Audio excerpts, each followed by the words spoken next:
sejam muito bem-vindos e bem-vindas a mais um Programa na Pele.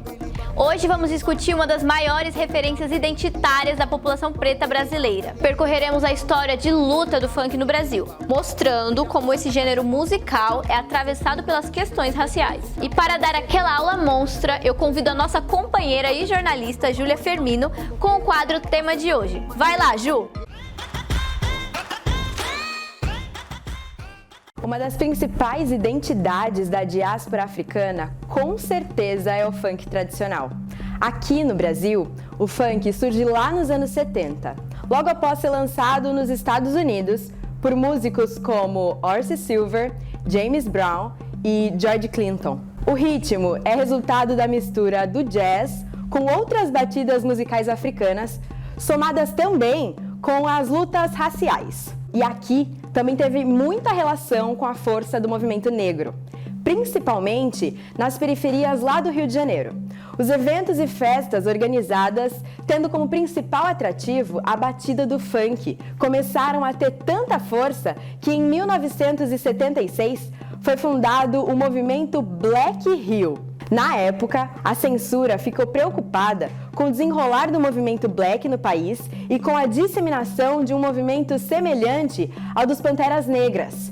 Os militares tinham medo do levante das favelas e eles acreditavam que se um dia a favela fosse se politizar, isso seria a revolução social no Brasil, e é daí que nascem as repressões e violências vividas pelos que ouviam e os que produziam funk no Brasil. Um dos principais marcos da luta no movimento funk aconteceu no Rio de Janeiro com o projeto de lei 711, de 2018, da Marielle Franco, que propôs a descriminalização do funk e o incentivo da produção artística, entendendo o funk como uma reparação histórica para o movimento negro.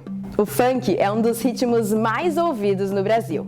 É uma expressão cultural legítima, que precisa ser entendida e disputada por nós, negras e negros, com uma linguagem e uma expressão autêntica. Não é o crime, não é o mercado, não é o sexo, muito menos o racismo da proibição do Estado. É a nossa voz, a história, a nossa vida e a nossa resistência que tem que cantar e dançar. Nosso muito obrigado, Júlia!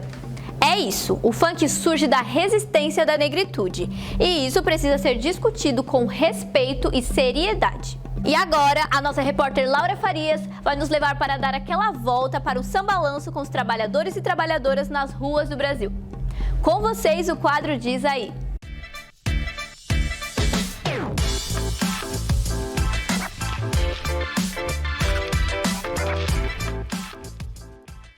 Diz aí, galera, eu sou a Laura Farias e hoje conversei um pouquinho com o público para saber o que eles sabem sobre a estética negra. Vem conferir o nosso papo.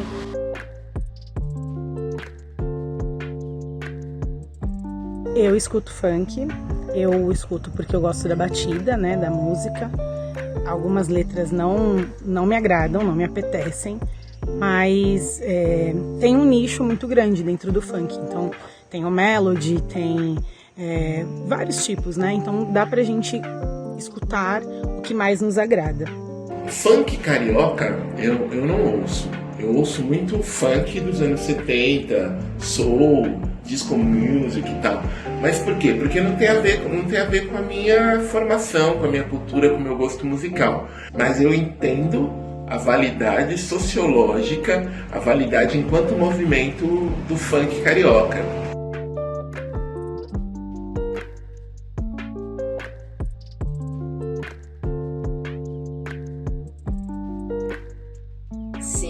A maioria dos seus frequentadores são pobres e periféricos, e se forem negros, já é o combo pro preconceito.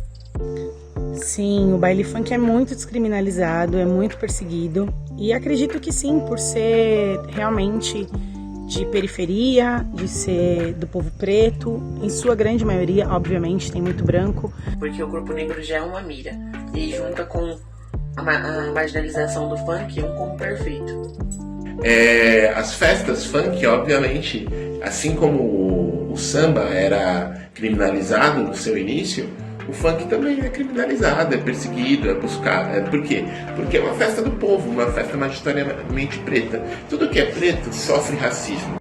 E para falar um pouco mais sobre o hit que faz a cabeça dos brasileiros, nós recebemos aqui em nossos estúdios Anderson John, estudante de Direito, presidente do movimento Atitude, comendador da Academia Brasileira de Arte, Ciências e História, apresentador do programa Pop Estilo e Quebrada Power, realizador do Agito Cultural, evento que valoriza a cultura e a música popular brasileira, e funk, reggae e entre outros estilos.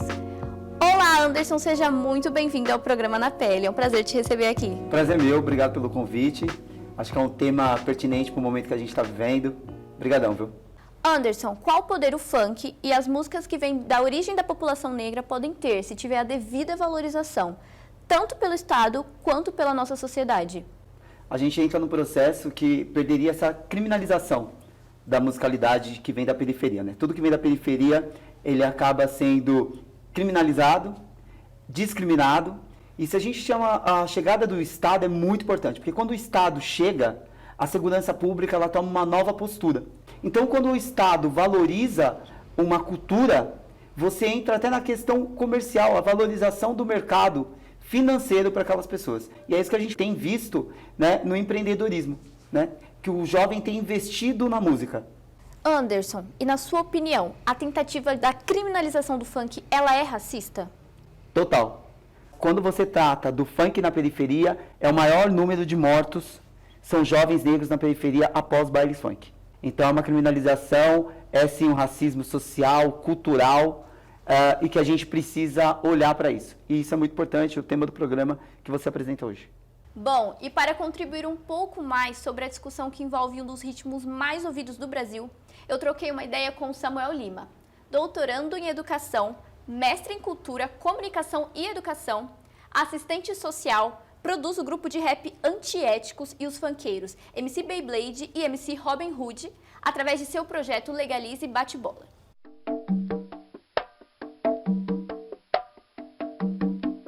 Samuel, seja muito bem-vindo. É um prazer te receber aqui no programa Na Pele.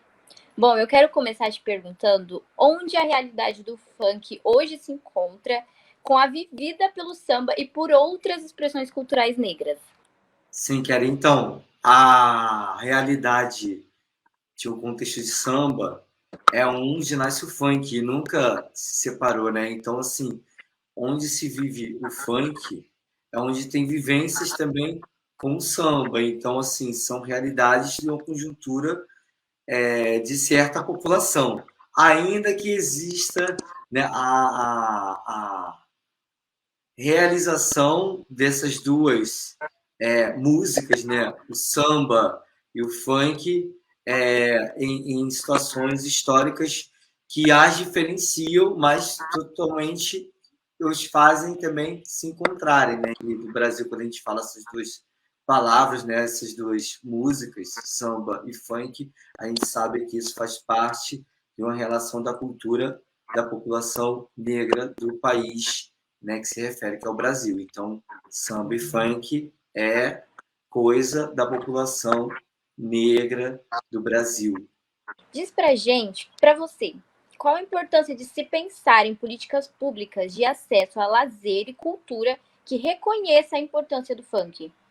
Bem, Karen, a primeira situação é a do genocídio, porque a realização de qualquer situação com o funk mostra na história, né, de quase aí, quiçá, né, já até 50 anos de funk no Brasil, a gente vê que tem situações do histórico do funk com questões de violência que envolve a cultura da criação do funk, né?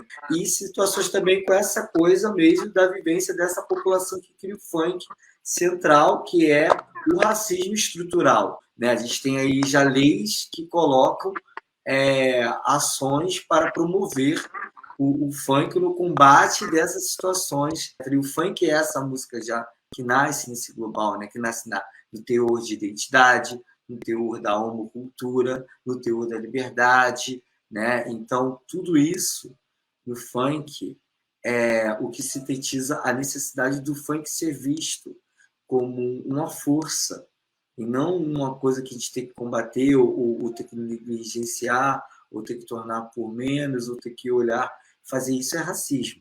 E como que o funk ele pode contribuir na luta, no combate ao racismo? Bem, Karen, eu acho que ele já faz isso só de acontecer. Ele não precisa, o funk não deve nada a ninguém, como qualquer outra cultura negra desse país ou do mundo. De fato, o funk, não, como qualquer outra cultura negra, só dele acontecer, ele não deve nada. É justo por isso. Quando já pensam que querem cobrar a gente, de alguma coisa, é porque a gente já está fazendo. Realmente, funk é cultura. É som de preto e quando toca a gente já sabe. E para você que quer conhecer um pouco mais da trajetória de luta e da vida do Samuel e do projeto Legalize Bate-Bola, do qual ele é fundador, nós vamos deixar aqui as redes sociais tanto dele quanto do projeto. Anderson, por falar em projetos culturais, compartilha com a gente a sua experiência com o seu projeto Agito Cultural e qual a importância de projetos como esses ajudarem na luta pelos direitos do movimento funk. Acho que é importante porque você já chega ajudando na questão do genocídio, né? Na luta contra o genocídio que acontece nas periferias. O Agito Cultural é um projeto de valorização. Eu estava no Estado e descobri essa saída. Eu falei o seguinte, quando o Estado chega, né, para contribuir com a comunidade, a segurança pública, que também faz parte do Estado, ela se posiciona. Então, quando você legaliza um evento como o funk, assim como tem Lollapalooza, tem os grandes eventos, você tem a segurança para proteger e não ser ostensiva com aquela juventude. Então, o Agito Cultural é um projeto amplo de valorização da cultura popular, né, do funk propriamente dito, por uma questão de segurança. Ele foi pensado nesse sentido, de trazer o Estado para perto da comunidade, para perto da favela. O funk é resistência, é um processo importante para a cidade e a gente precisa valorizar o funk.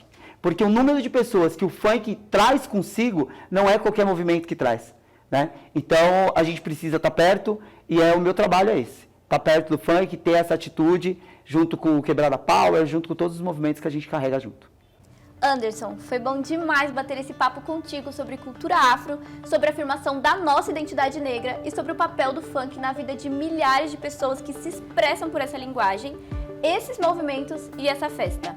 Afinal, a resistência também se expressa através de nossos corpos felizes. E quem quiser conhecer mais sobre o seu trabalho e do programa Pop Estilo, Quebrada Power e do Projeto Agito, nós vamos deixar todas as redes sociais aqui embaixo para você ir lá dar aquela espiada. Bom, gente, chegamos ao final de mais um Na Pele.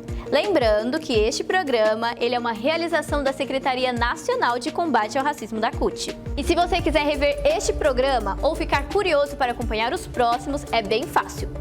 Basta você acompanhar o canal da CUT no YouTube, que está passando aí na sua tela junto com as nossas redes sociais. Curta, compartilhe e ative o sininho para não perder nada do que ainda vai rolar por aqui. E para finalizarmos com aquele gostinho de quero mais, nós trouxemos para vocês uma atração cultural mais do que especial. Com vocês, diretamente do Rio de Janeiro, MC Robin Hood, com seu clipe Mais um Soldado. O futuro das comunidades se resume só uma esperança. Brincando na rua, correndo descalço, soltando pipa se chama criança. Nesse mundo muito louco, nós vê várias covardias pra não passar sufoco. Nós lutar no dia a dia, sem pai mas com minha mãe. Aprendi a ser sujeito homem, pique Tarzan na selva. Peita que o couro come, a vida que eu sempre quis, ainda não conquistei. Mas leva a vida humilde, aonde Deus faz a lei. Meu sonho de um dia menino, um dia vou conquistar. E na minha fé de Deus, um dia eu chego lá. E na minha fé de Deus, um dia eu chego lá.